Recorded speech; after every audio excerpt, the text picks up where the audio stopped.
Welcome to prime debate. మనం చూస్తుంటాం ఏదైనా సరే బడ్జెట్ ప్రసంగం విన్నామంటే అందులో కేటాయింపులు అలాగే దానికి సంబంధించిన వివరాలు ఎప్పటికప్పుడు చెబుతూనే ఉంటాయి ప్రభుత్వాలు. అదే సందర్భంలో ఆ బడ్జెట్ ప్రసంగం ముగిసిన వెంటనే విపక్షాలు ఎప్పుడు మాట్లాడేది ఇది కేవలం అంకెల గారడీను, అంతే డొల్ల తప్ప ఇక్కడ ఏం వివరాలు లేవు, విషయాలు లేవు అనే విధంగా మాట్లాడుతున్నారు. ఈసారి కూడా ఆంధ్రప్రదేశ్ బడ్జెట్ ప్రసంగం తర్వాత అలాంటి వివరణలే, అలాంటి విమర్శలే వినిపిస్తూ ఉన్నాయి మనకి. అంతేకాకుండా టీడీపీ పార్టీ మాత్రం ఎప్పుడూ లేనంత గొప్పగా ఈ బడ్జెట్ ఉందంటూ తను చెబుతుంటే, మరోవైపు వైసీపీ మాత్రం ఇది కేవలం అంకెల గారడి, ప్రతి ఒక్క విషయంలోనూ వీళ్ళు ప్రజలను మోసం చేస్తున్నారంటూ వ్యాఖ్యలు చేస్తున్న నేపథ్యం మనం చూస్తూనే ఉన్నాం.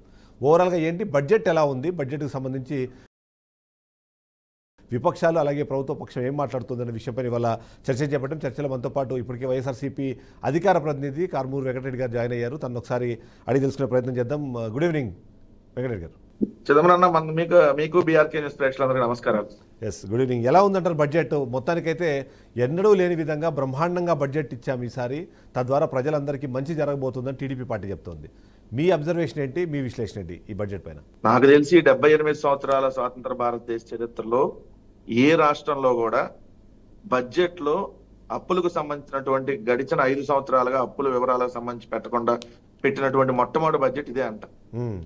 ఎందుకంటే ఈ సంవత్సరం ఎంత చేయబోతున్నారు రుణాలు అనే దానికి సంబంధించి పెట్టారు తప్ప, ఇదిగో 2022, 23కి ఇంత ఉంది అప్పులు, 23, 24కి ఇంత ఉంది, 24, 25కి ఇంత చేయబోతా ఉన్నామని గడిచిన 5 సంవత్సరాలు కూడా బడ్జెట్ లో పెట్టాలి. పెట్టకుండా పెట్టినటువంటి ఏకైక బడ్జెట్.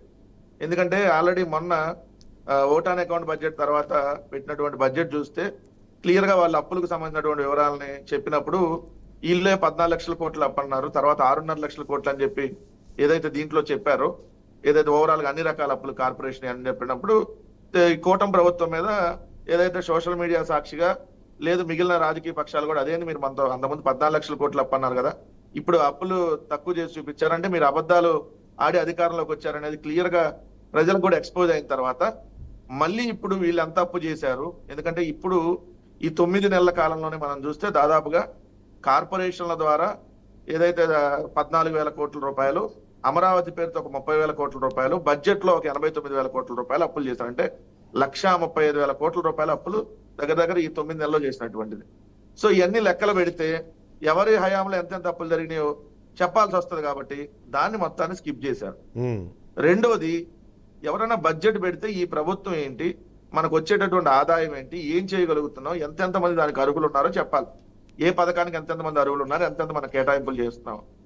కానీ జగన్మోహన్ రెడ్డి గారిని తిట్టడం, ఈయనతో మొట్టమొదటిసారిగా ఒక మంత్రిని పొగిడేటటువంటి కార్యక్రమం కూడా బడ్జెట్ లో జరిగింది. లోకేష్ గారిని, అట్లానే ఉప ముఖ్యమంత్రి పవన్ కళ్యాణ్ గారి పేరు ప్రస్తావిస్తూ ఆయన్ని, అంటే ఇది తెలుగుదేశం పార్టీకి సంబంధించినటువంటి పొద్దుల లెక్కల, ఆంధ్రప్రదేశ్ రాష్ట్ర బడ్జెట్ లెక్కల, వాళ్ళ పార్టీ ఆఫీసో వాళ్ళ కూటమికి సంబంధించిన లెక్కలు కాదు కదా, వాళ్ళ ఆఫీస్లోనో లేదంటే వాళ్ళు ఏదైనా ఫంక్షన్ హాల్ తీసుకోనో చెప్పుకోవడానికి. ఇది ఆంధ్రప్రదేశ్ రాష్ట్ర బడ్జెట్ కి సంబంధించినటువంటిది. సంబంధించినటువంటి మొత్తం ఎకనామం పెట్టారు. గత ఐదేళ్లలో మీరు ఆర్థిక విధ్వంసం చేశారు. అక్కడి నుంచి మేము దీన్ని ఒక మంచి పరిధిలోకి తీసుకెళ్లే క్రమంలో గత ప్రభుత్వం ఏం చేసింది అన్న చెప్పని పరిస్థితి అయితే లేదు అనేది కదా ఇప్పుడు టీడీపీ పార్టీ చెప్తుంది. మీరు గత 5 ఏళ్లలో చేసిన అప్పులు కానివ్వండి, అప్పుల్లో కూడా మళ్ళీ ఆ బొక్కలు ఉన్నాయి, అవి సరిగ్గా తెలిసే అవకాశం లేని విధంగా మీరు వాటిని మేనేజ్ చేశారు. కాబట్టి ఇప్పుడు వాటిని చెప్పకుండా మేము ఏం చేస్తున్నామో చెప్పలేని స్థితి ఉంది అన్నది టీడీపీ పార్టీ చెప్తుంది. మనం ఏదైనా పని చేయలేనాడు ఏమంటాడంటే వాళ్ళ మంగళవారం అంటాడు. మంగళవారం కబుర్లు కాదు కదా, మనం ముఖ్యమంత్రినో లేదంటే ఉప ముఖ్యమంత్రినో లేదంటే ఆర్థిక మంత్రిని అడుగుతున్నా, మనం మంగళవారం కబుర్లు అడగట్లా. ప్రజలకు సంబంధించినటువంటిది రాష్ట్ర ప్రభుత్వంలో ఏముంది అనేది లెక్కలు అడుగుతా ఉన్నాం. అంటే మీరు లెక్కలు కూడా 9 నెలల్లో మీరు తెలుసుకోలేనటువంటి స్థితిలో ఉన్నారనంటే ఇంకెందుకు రాజీనామా చేసి ఏదో గవర్నమెంట్ డిజాల్వ్ చేయమని సార్. ఏ సంవత్సరంలో ఎంతెంత అప్పులు ఉన్నాయో క్లియర్ గా లెక్కలు ఉంటాయి కదా, దాంట్లో ఎవరు దాచేటటువంటి ఏముంటది. ఇప్పుడు అధికారులందరూ మీ వాళ్ళే ఉన్నారు కదా అక్కడ, అధికారులు, సిఎస్, ప్రభుత్వం, గవర్నరు మొత్తం మీరే ఉండి మేము లెక్కలు చెప్పలేకపోతున్నాం అంటే ఎంతకంటే దిక్కుమాలతనం ఏమైనా ఉంటుందా?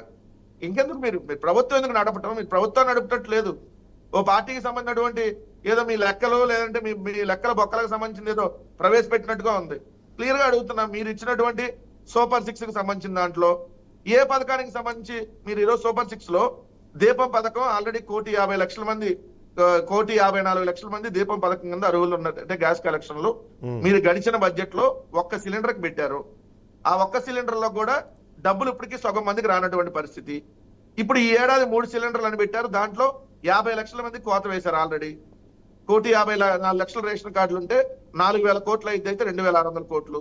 అసలు బడ్జెట్ లో పెట్టినవి కూడా ఖర్చు పెట్టలేదు కదా గడిచిన బడ్జెట్ లో. కానీ మీ గడిచిన ప్రశ్నలకు బడ్జెట్ లో సమాధానం తల్లికి దొరికింది కదా. వందనం అంటే అమ్మఒడి. మీ ప్రశ్న సమాధానం దొరికింది. ఇప్పటివరకు అమ్మఒడి ఎప్పుడు ఇస్తారు, అమ్మఒడి ఎప్పుడు ఇస్తారన్నారు. ఇప్పుడు దానిలో భాగంగానే కేటాయింపులు మీకు కనిపిస్తున్నాయి. ఉచిత బస్సు ఒకటి తప్ప మిగిలిన అన్నిటికీ కూడా కేటాయింపులు కనిపిస్తున్నాయి. సో మీ ప్రశ్నలకు సమాధానం ఇది దొరికింది. మొన్నటిదాకా లేదు సార్, లేదు లేదు చిదంబరం అన్న, లేదు లేదు. తల్లికి వందనానికి మొన్న బడ్జెట్ లో కూడా డబ్బులు పెట్టారు 5,000 కోట్లు. ఏది మొన్న వీళ్ళు నవంబర్ లో ప్రవేశపెట్టినటువంటి బడ్జెట్ లో 5,000 కోట్లు తల్లికి వందనానికి కేటాయించారు. ఒక్కలకన్నా 15,000 ఇచ్చిందా? నీకు నీకు నీకు నీకు అని కనపడి ప్రతి ఒక్కరికి 15,000 ఇస్తా అన్నారు కదా. చిన్నపిల్లలందరికీ మోసం చేశారు కదా. మరి ఒక్కలకన్నా 5,000 కోట్లు 1 రూపాయి ఎందుకు కేటాయించలా? బడ్జెట్ లో పెట్టడం ఇంపార్టెంట్ కాదు. బడ్జెట్ లో పెట్టింది మరి 5,000 కోట్లు ఒక్కల కోటి తల్లి వందనం ఎందుకు ఇవ్వాల? 2 ఉచిత సిలిండర్ అంటే మనం ఎవరైనా ఉచితంగా సిలిండర్ తీసుకుంటాం, డబ్బులు కట్టండి మీకు 24 గంటల నుంచి 45 గంటల్లో పేస్తామని ఇప్పటికీ దాదాపుగా కొన్ని లక్షల మందికి ఇంకా డబ్బులు అకౌంట్ లో పడలా. అది రెండో పాయింట్. మూడోది రైతు భరోసా కింద 20,000 ఇస్తా అన్నారు. 54 లక్షల మంది ఉన్నారు రైతు భరోసా కింద. జగన్మోహన్ రెడ్డి గారు ఇచ్చినప్పుడు 54 లక్షల మంది రైతులు ఉన్నారు. 54 ఇంటూ మీరు 20,000 చొప్పున 10,000 కోట్లు అయింది. మీరు బడ్జెట్ లో అంత కేటాయించాల. అలానే మీరు చూసుకుంటా ఉంటే ఆడబిడ్డ నిధి ఏమైంది అంటే నెలకు 1,500 చొప్పున సంవత్సరానికి 18,000 ఇవ్వాలి. దాదాపుగా 40,000 కోట్ల రూపాయలకు సంబంధించినటువంటి అతి పెద్ద స్కీము. 18 సంవత్సరాల నుంచి 59 సంవత్సరాలు ఉన్న మహిళలకు సంబంధించి దాంట్లో మీరు ఏం కేటాయించారంటే 1 రూపాయి కూడా దానికి సంబంధించి మీరు కేటాయించాల. ఉచిత బస్సు ఊసే లేదు. ఉచిత బస్సుకు సంబంధించి ఎక్కడన్నా కనపడిద్దా అని ఎతికితే ఆ బడ్జెట్ లో ఉచిత బస్సు అనేటటువంటి దానికి సంబంధించి ఎక్కడా కూడా మీరు దానికి సంబంధించినటువంటి ప్రస్తావన చేసినటువంటి దాఖలాలు లేవు. అలానే మీరు చూసుకుంటా ఉంటే నిరుద్యోగ వృత్తి, ఒక్కరికన్నా 1 రూపాయి నిరుద్యోగ వృత్తి ఇస్తున్నాం, దాంట్లో ఎక్కడన్నా కేటాయించారా? ఒక్కరు కూడా దానికి సంబంధించి కేటాయించాల. ప్రతి నెల మహిళకి ఇచ్చేది పోయింది, నిరుద్యోగ వృత్తిని బడ్జెట్ లో పెట్టలా. బీసీ, ఎస్సీ, ఎస్టీ, మైనార్టీలకి 50 సంవత్సరాలు దాటినటువంటి ప్రతి ఒక్కళ్ళకి 4,000 రూపాయలు పెన్షన్ ఇస్తా అన్నారు సార్. చాలా పెద్ద స్కీమ్. ఏదైతే పెన్షన్లకు సంబంధించి 50 సంవత్సరాలు దాటిన ఎస్సీ, ఎస్టీ, బీసీ, మైనార్టీలకు ఇస్తా అన్నారు. దాదాపుగా 25 లక్షల మంది ఉన్నారు వాళ్ళు. వాళ్ళకి సంబంధించి లేదు. ఉన్నటువంటి పెన్షన్లకు సంబంధించి 10 లక్షల మంది కోత విధించే విధంగా బడ్జెట్ లో కేటాయింపులు తగ్గించారు దాన్ని. ఎందుకంటే ఈ నెల ఎంత బడ్జెట్ లో ఈ నెల ఎంత మందికి వచ్చింది అనే దాంట్లో చూస్తే గడిచిన వచ్చే బడ్జెట్ కి సంబంధించినటువంటి దాంట్లో 10 లక్షల మందికి పెన్షన్ల కోత వెళ్తుంది. అలానే మీరు ఆటో డ్రైవర్లకి, టాక్సీ డ్రైవర్లకి, ఏదైతే లారీ డ్రైవర్లకు సంబంధించి ఉన్నారో వాళ్ళకి మేము ప్రభుత్వం ఉన్నప్పుడు 10,000 రూపాయలు ఇచ్చాం 5 సంవత్సరాల పాటు. ఈ ప్రభుత్వం వాళ్ళకి 15,000 ఇస్తా ఉంది. మొదటి సంవత్సరం లేదు, రెండో సంవత్సరం బడ్జెట్ లో లేదు. మొదటి సంవత్సరం అయిపోయింది, ఎగ్గొట్టారు. రెండో సంవత్సరం పెడతారంటే అది లేదు. చంద్రన్న బీమా 0. ఏదైతే లాయర్లకు మేము 5,000 ఇస్తే నెల 10,000 ఇస్తామని చెప్పి అడ్వకేట్లు కూడా ఆకర్షించే కార్యక్రమం చేశారు. అదేమన్నా బడ్జెట్ లో ఉందంటే 0. కాపు సంక్షేమం 15,000 కోట్లు అన్నారు, 15 రూపాయలు కూడా అక్కడ పెట్టలేని పరిస్థితి. పెళ్లి కానుక అన్నారు 0. ఇట్లాంటి సున్నాలు చూస్తే చాలా ఉన్నాయి సార్. ఎందుకంటే వీళ్ళు యువగలందు పోయింది. అదే మీరు అన్న నిరుద్యోగ వృత్తికి సంబంధించి పెట్టలా. వాలంటీర్లకు 10,000 ఇస్తామని మేనిఫెస్టోలో పెట్టారు. నా దగ్గర మేనిఫెస్టో కాపీ కూడా ఉంది సార్. ఎందుకంటే మళ్ళీ వాళ్ళు మేము వాలంటీర్లు లేవు తీసేస్తాము, మేము పెట్టలేదు అన్నారు ఉంటది. ఇదిగోండి సార్ ఉద్యోగం. అదే కదా పాయింట్ చెప్తోంది. మీరు రెన్యువల్ చేస్తుంటే వాళ్ళకి ఒక చట్టబద్ధత కల్పించుంటే మేము ఇచ్చేవాళ్ళం. మీరు చట్టబద్ధత కల్పించలేదు. మేము అధికారంలోకి వచ్చేటప్పటికి అలాంటి ఒక వ్యవస్థనే లేనప్పుడు ఆ వ్యవస్థకి మేము చెప్పినా దాన్ని ఎట్లా చేయగలుగుతాం అన్నది కదా ఇప్పుడు వాళ్ళ పాయింట్. వాళ్ళే అధికారంలోకి వచ్చిన తర్వాత జూన్ జూలైలో జీవోలు ఇచ్చారు సార్. నేను ఆ జీవోలు కూడా మీకు చదివి వినిపిస్తాను. ఆ జీవోలు ఇచ్చి వాళ్ళే వాలంటీర్లకు సంబంధించినటువంటి దాంట్లో జీవోలు ఇచ్చారు, దానికి సంబంధించినటువంటిది ఉన్నది అని చెప్పి. సో మేము చట్టబద్ధత లేదు, మేము ఎట్టా కల్పిస్తాము? సిగ్గన్నా ఉండాలి సార్ మనం మాట్లాడటానికి. తమ్ముళ్ళు ఉగాది పండుగ సందర్భంగా సార్ చంద్రబాబు నాయుడు గారు, తమ్ముళ్ళు వాలంటీర్లు మీరు మనుషులు కాదా? మీకు 5,000 సరిపోతాయా? 10,000 చేస్తాను తమ్ముళ్ళు. ఏమైంది సార్? ఇప్పుడేం చట్టబద్ధత? చట్టబద్ధత ఏంది? వాలంటీర్లు అనే వాళ్ళు ఆల్రెడీ చట్టబద్ధంగానే ఈ ప్రభుత్వం ఏర్పాటు చేసింది. 5 సంవత్సరాల పాటు వాళ్ళకి జీతాలు ఇచ్చింది, ఏదైతే గౌరవ వేతనం ఇచ్చింది 5,000 రూపాయలు. ఆ వ్యవస్థని సద్వినియోగం చేసుకున్నారు. ప్రభుత్వానికి ప్రజలకి మధ్య ఒక వారధిగా ఆ సంస్థ పనిచేసింది. పనిచేసినాక మళ్ళీ ఇప్పుడు చట్టబద్ధత లేదు. ఇట్లాంటివి సార్ చేతగానాళ్ళు చేతగాని మాటలు చెప్పొద్దు అంటున్నా. ఒకసారి మనతో పాటు లైవ్ లో జాయిన్ అయ్యారు చలసాని శ్రీనివాస్ గారు, విభజన హామీల అమలు సాధన సమితి అధ్యక్షులు మనతో పాటు ఉన్నారు. సార్ ఇవాళ బడ్జెట్ అయితే చాలా ప్రసంగం చాలా దీర్ఘంగా కొనసాగింది. సో బడ్జెట్ వింటే మీకు ఇమ్మీడియట్ రియాక్షన్ ఏంటి? ఎందుకంటే వైసీపీ వాళ్ళు చెప్తుందేమో కేవలం అంకెల గారడి ఇది, ఇందులో ఏమీ లేదు అన్నది. కానీ టీడీపీ వాళ్ళు చెప్పింది మాత్రం అసలు బ్రహ్మాండమైన బడ్జెట్ని మొదలుపెట్టాము, 5 సంవత్సరాల ఒక ఆర్థిక విధ్వంసం తర్వాత బ్రహ్మాండమైన బడ్జెట్తో ప్రజలను ముందు తీసుకెళ్ళబోతున్నాం అంటున్నారు. ఈ రెండిట్లో ఏది కరెక్ట్? మీ అబ్జర్వేషన్ ఏంటి? ఈ బడ్జెట్ ఇప్పుడు ఫోకస్ ఏదైతే ఉందో మెయిన్ ఫోకస్ అంటే యాజ్ ఫర్ వీఆర్ కన్సర్న్ అండి, భావితరాలకు అభివృద్ధి కోసం అంటే డైరెక్ట్ రీప్రొడక్టివ్గా ఉండే, అంటే మనం వాళ్ళకి ఇచ్చాము వాళ్ళ దగ్గర నుంచి ఇన్కమ్ వస్తుంది ఇవన్నీ కాదండి. రోడ్లు వేసి డైరెక్ట్ రీప్రొడక్టివ్ బడ్జెట్ 6,000 కోట్ల రూపాయలు. డెవలప్మెంట్ బడ్జెట్ 40,000, అప్రాక్సిమేట్ 40,400 కోట్ల సబ్జెక్ట్ కరెక్షన్ వాటి ఉంటున్నది. అంటే అభివృద్ధి కార్యక్రమాల కోసం ఇది ఎలా ఉందంటే, అంటే కత్తి మీద మనకు కూర్చొని మాట్లాడతామండి, ఉన్న బడ్జెట్ లిమిటేషన్స్లో కత్తి మీద సామే చేశారు ఆయన, ఆర్థిక శాఖ మంత్రి ఆయన కేశవ్ గారు కత్తి మీద సామ చేసినట్టు అనుకోవాలి. రెండో విషయం ఏంటంటే, చాలామంది ప్రతిపక్షాలు ఇంతకుముందు అడుగుతున్నాయి, మీరు అసలు హామీలు 6 గ్యారంటీస్ ఇచ్చారు, సూపర్ 6 ఏం చేశారని అడుగుతున్నారు. దాంట్లో ముఖ్యమైనది ఏంటంటే తల్లికి వందనం. మీకు 18,000 మా ఊరు ఎమ్మెల్యేనే 15,000, మీకు 18,000 వరుసగా రామానాయుడు గారు. దానికి ఏదైతే ఉందో ఇవాళ 2000 అంటే ఒక సంవత్సరం గ్యాప్ వచ్చింది చెప్తాం. వచ్చే సంవత్సరం అంటే 2025 విద్యా సంవత్సరం, మళ్ళీ చెప్తున్నాను 2025-26 విద్యా సంవత్సరం. అంటే విద్యా సంవత్సరం మా స్టార్ట్ అయ్యేది ఎప్పుడు జూన్ నాటికి. ఈ సంవత్సరం ఎవరో ఒక సంవత్సరం వెళ్ళిపోయింది, వచ్చే విద్యా సంవత్సరం నాటికి జరుగుతుంది. తర్వాత 20,000 రూపాయలు చొప్పున, అంటే దాంట్లో 1,300 కేంద్ర ప్రభుత్వం కానీ ఇంతకుముందు ఉన్న దానికి అదనంగా ఇప్పుడు 6,500 కేంద్ర ప్రభుత్వం కూడా పెంచుతుంది. 20,000 రూపాయలు కూడా బడ్జెట్లో కేటాయించారు. కానీ లిమిటేషన్స్ అంటే మొత్తం దాంట్లో వాళ్ళు చెప్తున్న లిమిటేషన్స్ ఏదంతో ఇంకో దాదాపు ఒక 20 లక్షల మంది రైతులు పరిధిలోకి రారేమో ఉన్న లిమిటేషన్. అంటే అందువల్ల ఉన్న దాంట్లో బడ్జెట్లో వాళ్ళ సాధ్యమైనంత వరకు పెద్ద కసరత్తు చేయడం జరిగింది.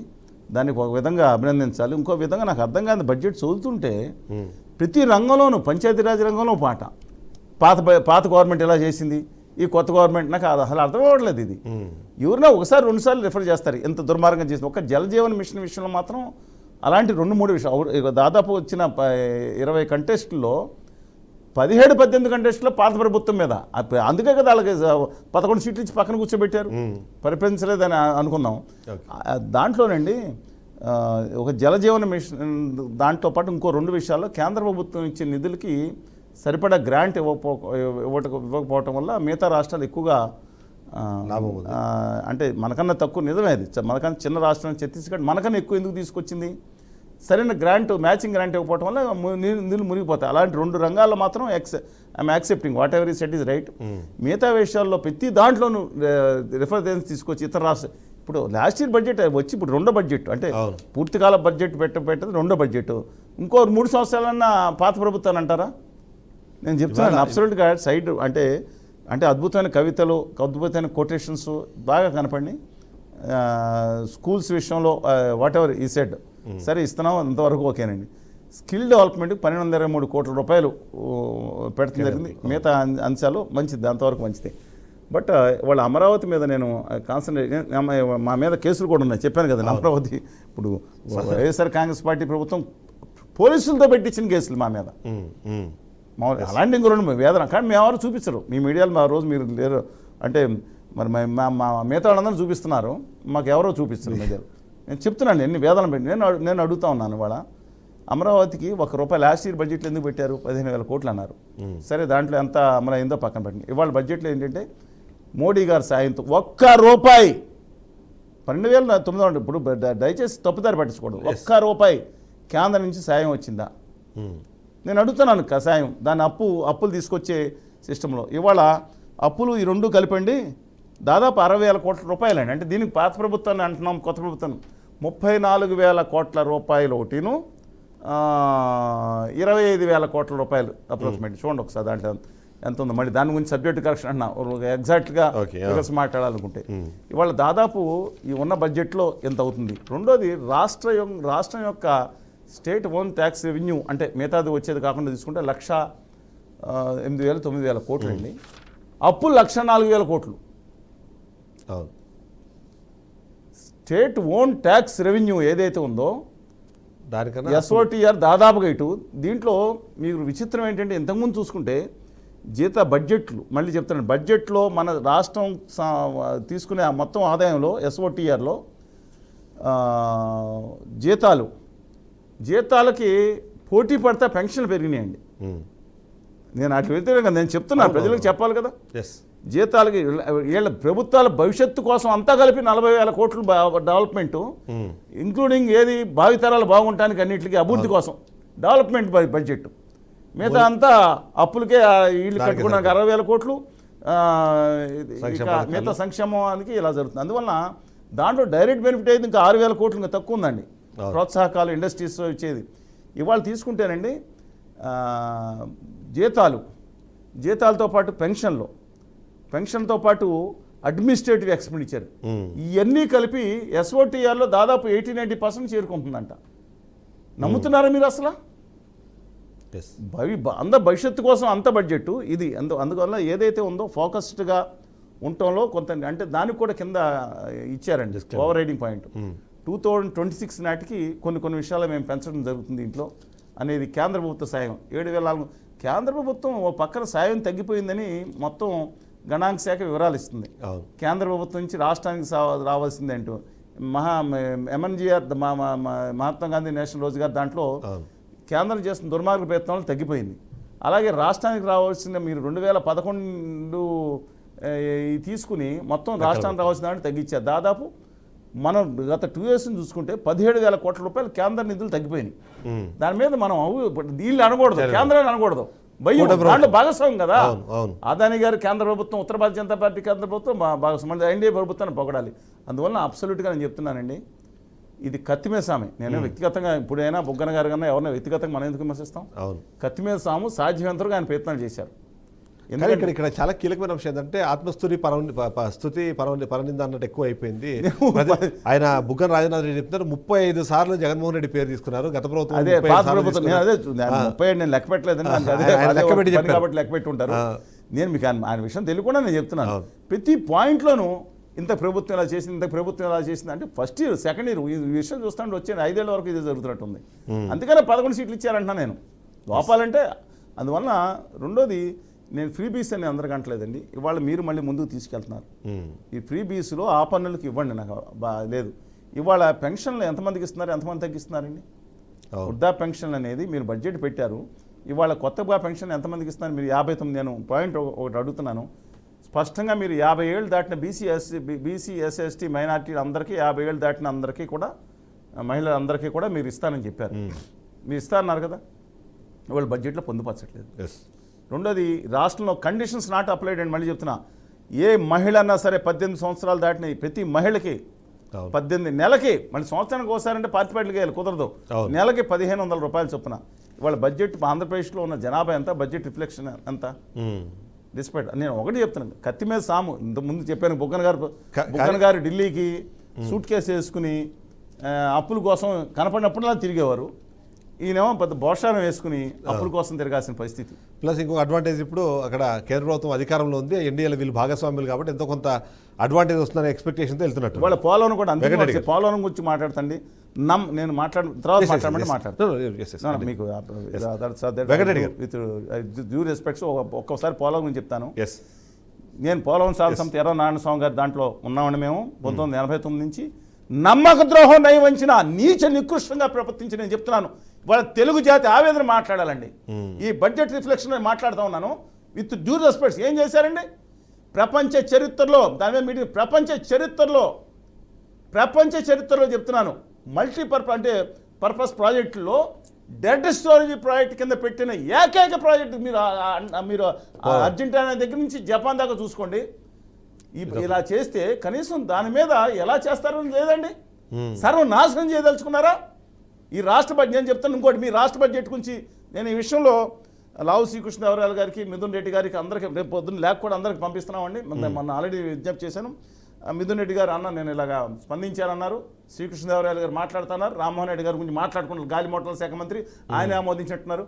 ఇవాళ దయచేసి వాళ్ళ అసెంబ్లీ తప్పనిసరిగా ఒక తీర్మానం చేయాల్సిన అవసరం ఉందండి. దీంట్లో బడ్జెట్ సెషన్లో కేంద్ర ప్రభుత్వం బడ్జెట్లో, అంటే అవుట్ ఆఫ్ కంటెస్ట్ కాదు, ఇది కేంద్ర ప్రభుత్వ బడ్జెట్కి రిలేటెడ్ కాబట్టి చెప్తున్నాను. ఇంత మోసపూరిత బడ్జెట్ కేంద్రంలో రాష్ట్రాన్ని చేస్తుంది ఎందుకని పొగుడుతున్నారండి? ఎవరన్నా మనమైతే చదువుకున్నాం 36 తర్వాత ఏమొస్తుందండి? 37 రావాలి. 38వ అంకేసి బడ్జెట్లో దొడ్డిదారిన ఒక కండిషన్ పెట్టి in the district of Andhra Pradesh రాశారు. అది బడ్జెటా?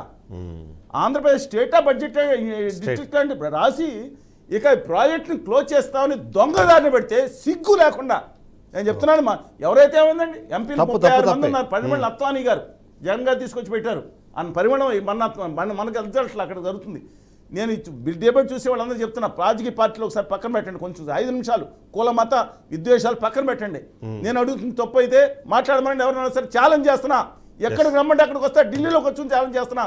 అఖిలపక్ష సమావేశం పెట్టండి. ఇవాళ రాష్ట్ర బడ్జెట్ సమావేశాలు జరుగుతున్నాయి. మీరు పోలవరం విషయంలో ఏం రాశారు బడ్జెట్లో? మీరు లాస్ట్ టైం కేటాయించి మీరు వాళ్ళు మాట్లాడతా వాళ్ళ ప్రతి ఒక్కరు చెప్తున్నారు ఈ బడ్జెట్ని శాశ్వతంగా మనం ఏదైతే కేంద్రంలో ఉన్న హామీ పార్లమెంట్లో ఇచ్చిందో ఒక ముళ్ళుని ముళ్ళతో తీయాలని వాళ్ళ సిస్టమ్ అన్నారు.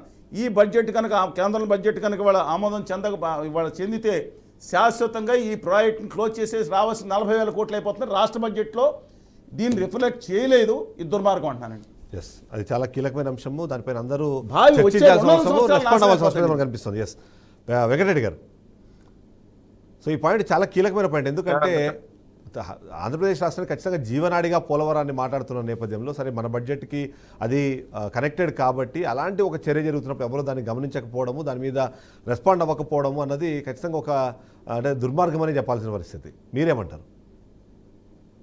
లేదు సార్, చలసాని గారు చెప్పిన దాంట్లో నేను ఏకీభవిస్తా. పాయింట్లో ఏంటంటే క్లియర్ గా పోలవరం ప్రాజెక్టుకి సంబంధించి 41.15 మీటర్ల ఎత్తు వరకు మాత్రమే మేము డబ్బులు ఇస్తామని చెప్పి కేంద్ర కేబినెట్ చెప్తే, కేంద్ర కేబినెట్ లో ఉన్న ఏదైతే మన రాష్ట్రానికి సంబంధించినటువంటి మంత్రులు యాక్సెప్ట్ చేశారు దాన్ని.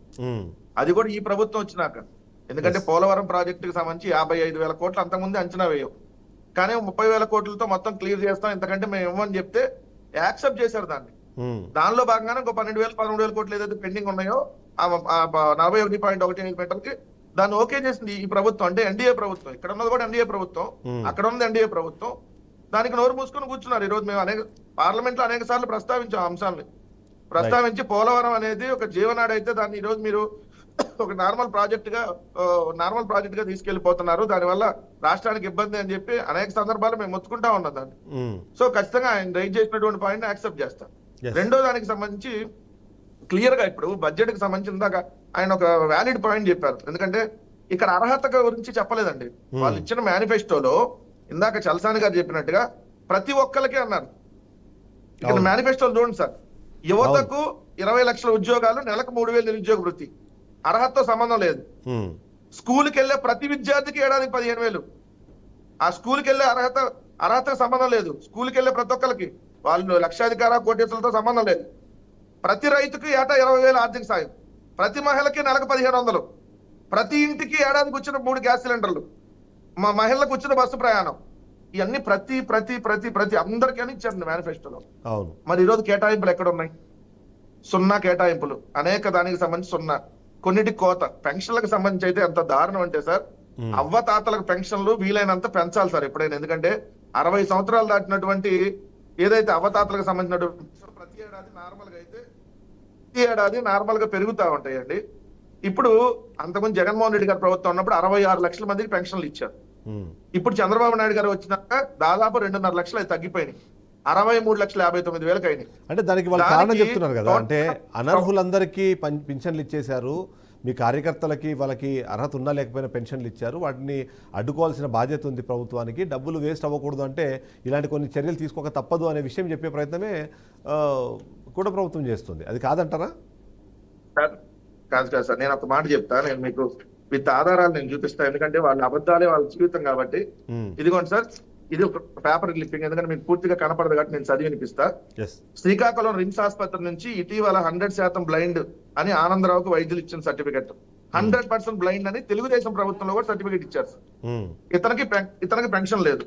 అదే విధంగా కలెక్టర్ దగ్గరికి వెళ్ళి ఇంటిపై టీడీపీ జెండా కడితేనే పెన్షన్ ఇస్తున్నారని చెప్పి అన్నమయ్య జిల్లా కలకడ మండలం ఎగువబుట్ట వారి పాలనలో ఇంటిపై టీడీపీ జెండా కడితేనే పెన్షన్ ఇస్తామని బెదిరించడంతో కలెక్టరేట్కి వచ్చిన బాధితులు, టీడీపీకి ఓటు వేయలేదని చిత్తూరు జిల్లా మీర్జేపల్లిలో పింఛన్ నిలిపేయడంతో బాధితుల ఆందోళన, పింఛన్ నిలిపేయడంతో దివ్యాంగుడు ఆత్మహత్య యత్నం.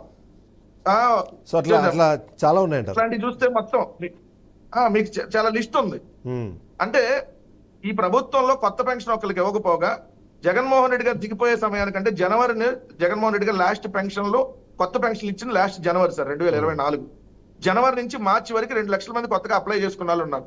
మార్చిలో ఎలక్షన్ కోడ్ వచ్చి అది ఆగిపోయింది. అంటే 66 లక్షలకి ఇది ఒక 2 లక్షలు అదనంగా రావాలి, 68 లక్షలు. ప్లస్ కొత్తగా ఈ 8 నెలలు సంబంధించి దాంట్లో ఇప్పుడు అంతకుముందు 59 సంవత్సరాల 6 నెలలు ఉన్న వాళ్ళు, 59 సంవత్సరాలు 4 నెలలు ఉన్న వాళ్ళందరూ 60 సంవత్సరాలకు వచ్చేస్తారు కదా ఈ 8 నెలలు. వాళ్ళకి పెన్షన్ రావట్లా, అంటే కొత్త పెన్షన్ ఒక్కరికి ఇవ్వాలా. సో ఉన్న పెన్షన్ లో మీరు అన్నట్టుగా 5,000 కోట్ల రూపాయలు దానికి సంబంధించి కోత విధించేస్తారు ఇప్పుడు ఉన్నటువంటి బడ్జెట్ లో. ఒకటి మొత్తం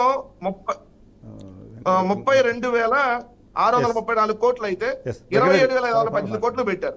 అంటే 10 లక్షల మంది ఒక పెన్షన్ కట్ చేయబోతున్నారు. నిమిషము చల్సాన్ గారు ఏదో పాయింట్ యాడ్ చేస్తున్నారు, ఒకసారి ఆయన అంతా మీరు మిమ్మల్ని కంటిన్యూ చేస్తాను. ఒక నిమిషం ప్లీజ్ చల్సాన్ గారు. చెప్పండి అన్న.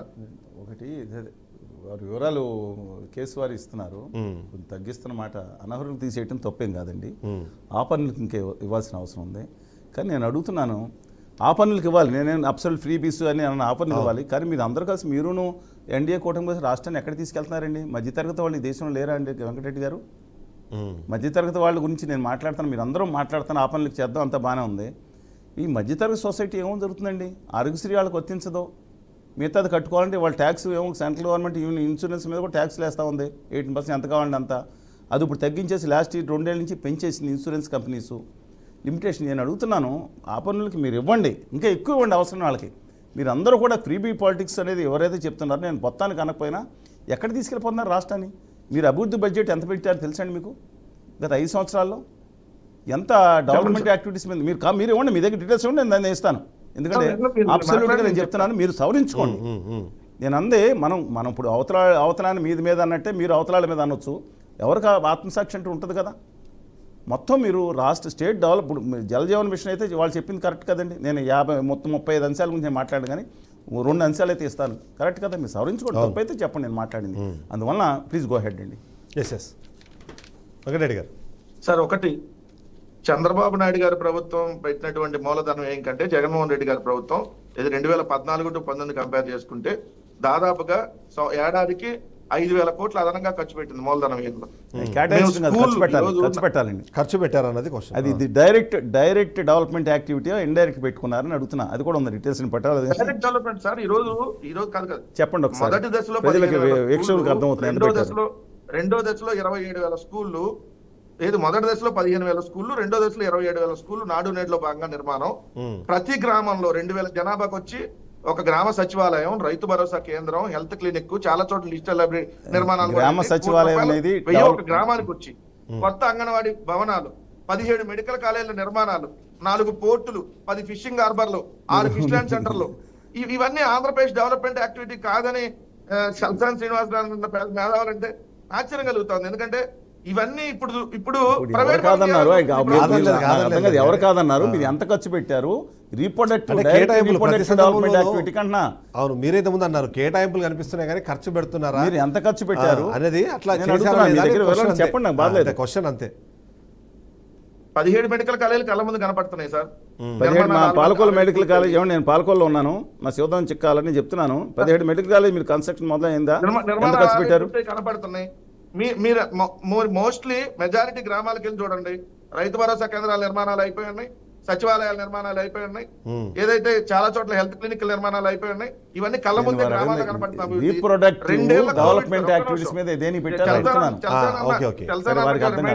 ఏంటంటే 5 ఏళ్ల మా ప్రభుత్వంలో 2 ఏళ్ళు కోవిడ్, అంటే 3 ఏళ్ల కింద కన్సిడర్ చేయాలి. ఆ 3 ఏళ్లలో మేము ఇంత కార్యక్రమాలు చేయగలిగాం. సరే, ఓటమి గెలుపు అనేది సహజం, దానికి చాలా పెద్ద స్టోరీ కాబట్టి దాన్ని ఇప్పుడు మనం డిస్కస్ చేసే అంశం కాదు కాబట్టి ఈ డిబేట్ లో చెప్పదలుచుకోవాలి. ఇప్పుడు పర్టికులర్ గా మనం బడ్జెట్ కు వచ్చేటప్పటికి నేను అదే లాస్ట్ బడ్జెట్ లో కూడా ఏదైతే నీకు 15 అనే స్కీమ్ ఏదైతే ఉందో, ఎందుకంటే చల్సాన్ అన్న నియోజకవర్గంలో అలా మంత్రి చెప్పాడు కాబట్టి ఆ దానికి 5,000 కోట్లు కేటాయించారు. తల్లికి వందనం దాని పేరు, మేము ఉన్నప్పుడు దాని పేరు అమ్మఒడి. సో 5,000 కోట్లు మొన్న బడ్జెట్ లో కేటాయించి 0 ఖర్చు పెట్టారు. ₹1 ఖర్చు పెట్టాలి, ఒక్కళ్ళు కూడా 15,000 ఇవ్వాలి. సో ఇప్పుడు ఈ బడ్జెట్ లో కూడా అదే అంకెల గారడీ ఉంటుంది మోసం చేయడానికి. ఎందుకంటే విపరీతమైన ప్రజలు వాళ్ళ దగ్గర మీదకి వస్తుంది కాబట్టి, ఎక్కడికెళ్ళినా నిలదీసే పరిస్థితి ఉంది కాబట్టి సో ఏదో కేటాయింపులో కొంత అయితే పెట్టారు, ఏది కొన్ని పథకాలకు సంబంధించి. Right. ఇక ఒకసారి మిగిలిన వాటిని ఎక్కడ అంటే మీరు రంగాల అన్నట్టు రంగాల వారీగా 10,000 ఖచ్చితంగా డిస్కస్ చేద్దాము. ఆ జనసేన వారు కూడా ఉన్నారా? ఆ? నేను ఒకసారి వాళ్ళ ఫోన్ ఇన్లో వస్తాను రమ్మనండి, జనసేన తెలుగుదేశం అని కూడా తీసుకుంటే మనం చూస్తున్నాం ఓవరాల్గా అయితే ఇప్పటికైతే బడ్జెట్కి సంబంధించి కేవలం సూపర్ 6 అమలుకు సంబంధించిన విషయాలపైనే కాన్సన్ట్రేట్ చేస్తున్న పరిస్థితి మనకు కనిపిస్తుంది. బట్ అదే సందర్భంలో చాలా కీలకమైన విషయాలని, అందులో ముఖ్యంగా పాఠశాల కానివ్వండి, వ్యవసాయం, అలాగే విద్యకు ముఖ్యంగా చూస్తే వైద్యానికి సంబంధించిన కేటాయింపులు కూడా ఖచ్చితంగా మాట్లాడిన పరిస్థితి ఉంది. ఎందుకంటే గత ప్రభుత్వంతో పోలిస్తే ఈసారి మేము బాగా కేటాయింపులు చేసాం, అంతేకాకుండా రిఫార్మ్స్ తీసుకొచ్చే ప్రయత్నం చేస్తున్నామని ఒక మాట మాట్లాడారు. అందులో భాగంగానే మనం చూస్తే ఎన్టీఆర్ వైద్య భరోసా అంటే ఆరోగ్యశ్రీ అవుతుంది, దానికి 31,613 కోట్లు కేటాయిస్తే వైద్య ఆరోగ్య శాఖకు మరో 19,260 కోట్లను కేటాయించామంటూ పయ్యావుల కేశవ్ మాట్లాడిన పరిస్థితి మనకు కనిపించింది. ఇక ముఖ్యంగా వ్యవసాయానికి 48,440 కోట్లు కేటాయిస్తే ఈ మన పాఠశాలకు సంబంధించి పాఠశాల విద్యకు 31,806 కోట్లు కేటాయించామని చెప్పి ప్రభుత్వం ఇప్పటికే ప్రకటించింది. సో ఒకసారి చల్సాన్ గారు, ఇక్కడ ఒక ప్రయత్నం అయితే జరుగుతోంది. గత ప్రభుత్వం అనే సరే కంపారిజన్ పక్కన పెడితే ఏంటంటే మేము మా తరహా కొత్త దీన్ని తీసుకొచ్చే ప్రయత్నం చేస్తామనే మాట మాట్లాడుతున్నారు. ముఖ్యంగా మీరు ఇంతకుముందు మాట్లాడినట్టు కీలకమైన అంశాలు ఏదైతే ఈ పెట్టుబడి ద్వారా వచ్చే లాభాలు, తద్వారా తగ్గించే ద్రవ్య లోడ్ కానివ్వండి, రెవెన్యూ లోడ్ సంబంధించిన విషయాలపైన కాన్సన్ట్రేషన్ చేస్తున్నాం అన్నది ప్రభుత్వం అయితే చెప్పే ప్రయత్నం చేస్తుంది. అభివృద్ధి, ముఖ్యంగా కాన్సన్ట్రేషన్ అభివృద్ధి మీద ఉంటుంది. ఈ రెవెన్యూ ఈ బడ్జెట్ చూసిన తర్వాత మీకు ఏమైనా ఆ స్కోప్ ఏమైనా కనిపిస్తుందా, నిజంగా ఏమైనా చేసే అవకాశం ఉందని? స్కిల్ డెవలప్మెంట్ కానీ లేదా industrial development, as per industrial development subsidies విషయంలో 5-6 వేల కోట్ల రూపాయలు దాంట్లో పెట్టారు. ఖర్చు పెట్టేది ఎంత ఉందో కూడా తెలియదండి ఇవాళ. అందుకని ఇవాళ ఏదైతే ఇప్పుడు విద్యారంగంలో ఉన్నారో, లాస్ట్ టైం జగన్మోహన్ రెడ్డి గారు కూడా చెప్పింది, మేము విద్యారంగంలో మేము అమ్మఒడి ఇస్తున్నాం, అది కూడా డెవలప్మెంట్ యాక్టివిటీ కింద ఉపయోగపడుతుంది నాటు నేడుతో పాటు. ఇవాళ దానికి ఇప్పుడు 3 రెట్లు ఎక్కువ బడ్జెట్ పెట్టాల్సి ఉంది యాక్చువల్గా. ఎందుకంటే 15,000లో మళ్ళీ తగ్గించుకుని 13,500 ఈ విధంగా ఇస్తున్న సందర్భంలో ప్రతి ఒక్కళ్ళు ఖచ్చితంగా 15,000 2-3 బడ్జెట్ ఉన్నా. అందుకని ఇవాళ దాన్ని డెవలప్మెంట్ యాక్టివ్ చూపించవచ్చు. బట్ ఇన్ఫ్యాక్ట్ అండ్ ఒకటి చెప్తున్నా నేను, అంటే బేసిక్గా ఏదైతే రంగంలో ఇప్పుడు వ్యవసాయ రంగంలో కేటాయింపులు పెంచారో, నీటిపారుదల రంగం వేరు, మళ్ళీ వ్యవసాయ రంగం వేరు. అవును, వ్యవసాయ రంగంలో పెంచిన దాంట్లో ఇప్పుడు ఏదైతే రైతులకు పెంచారో దాంట్లో కలిపేస్తున్నారు. అవును, నీటిపారుదల రంగంలోనేమో పోలవరంలో చూపించేసి వాళ్ళకి ఖాతా పొద్దు రాశారు. అందరినేవా వీటిలో ఏదైతే పూర్తి చేయాల్సిందో వెలువడి ఈ బ్యాలెన్స్ దానికి అసలు గట్టిగా కూర్చుంటే 1 సంవత్సరంలో కంప్లీట్ చేయొచ్చు అండి. ఇంత అంటే మాట్లాడితే పాత ప్రభుత్వం మీద వేయటం కాదు.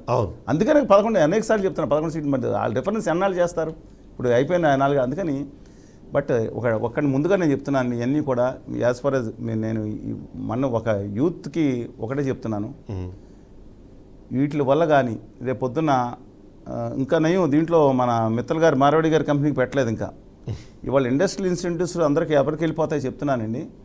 ఇవాళ కనుక మీకు కనుక కనీసం ఒక ప్రయత్నం రాష్ట్ర ప్రభుత్వం చేస్తుంటే, ఏదైతే ఇన్సెంటివ్స్ కనుక ఇండస్ట్రియల్ ఇన్సెంటివ్స్ ఇచ్చుంటే 10 నుంచి 15 లక్షల మంది యువత పారిశ్రామికవేత్తలు మారుతారు. నా కాన్సన్ట్రేషన్ ఫోకస్ అంతా అక్కడే ఉంది, యూత్ మీద. కులగజ్జి, మతగజ్జి, లేదా ప్రాంతీయ విద్వేషాలు, జిల్లాల విద్వేషాలు పెట్టుకునే దిక్కుమాలిన సంత దానికంటే కూడా దీని మీద మీ భవిష్యత్తు మీద కాన్సన్ట్రేషన్ చేయండి. వాళ్ళ బడ్జెట్ వస్తుంది ప్రతి బడ్జెట్లో. పూర్వం బడ్జెట్ ఉంటేనండి దేమే ట్యాక్స్ పెంచుతారు, తక్కువ ఉంచుతారు, ఇది ఇష్యూ ఉండేది.